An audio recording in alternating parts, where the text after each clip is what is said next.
连老虎都不敢随意招惹的野猪，它们的实力究竟有多强？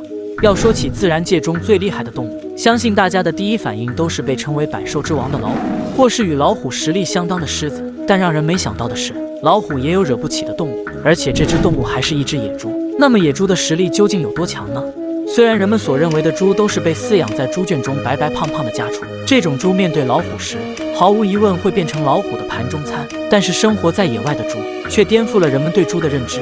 虽然它们都是同一个祖先，但是野猪的皮肤并不像家猪那样白嫩，而是浑身黑褐色，还长着长长的毛发。它们非常喜欢在树干或石头上摩擦自己的皮肤，有时还会在泥塘里打滚。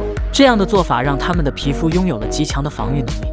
而且与家猪相比，野猪的奔跑速度极快，而且最高有着400公斤的体重。这样一来，它们会在奔跑时产生非常大的撞击力。不仅如此，野猪与家猪最大的区别是，它们的口中长着非常大的獠牙，在面对敌人时，牙齿就是它们最强的武器，能够让它们一直保持强大的战斗力。虽然老虎这样的大型肉食动物拥有着非常强大的战斗能力，但是在面对野猪奔跑时所产生的冲击力，以及野猪獠牙的威力，让老虎都不敢轻易对它们发起攻击。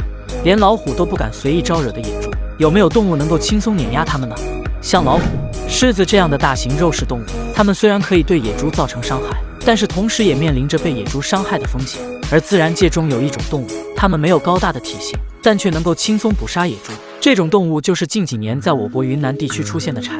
豺的长相与狗相似，因此它们也被人们称为红狗。与大型肉食动物不同的是，它们喜欢组团捕食，而且嗅觉灵敏，可以轻松发现野猪的方位。不仅如此，它们的战斗方式也比较独特。面对野猪的巨大体型，豺选择从它们的尾部入手，使出自己的掏钢绝招，就可以轻松将野猪变成它们的食物。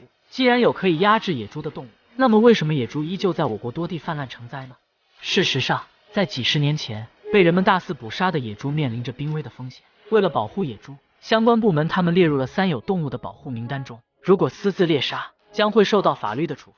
而且能够压制野猪的动物数量持续减少，也让它们有了更加安逸的生存环境。再加上野猪的繁殖速度极快，每年最多可以生下几十只幼崽，这就让它们的数量一直持续增长，甚至给人们的生活带来了非常大的困扰。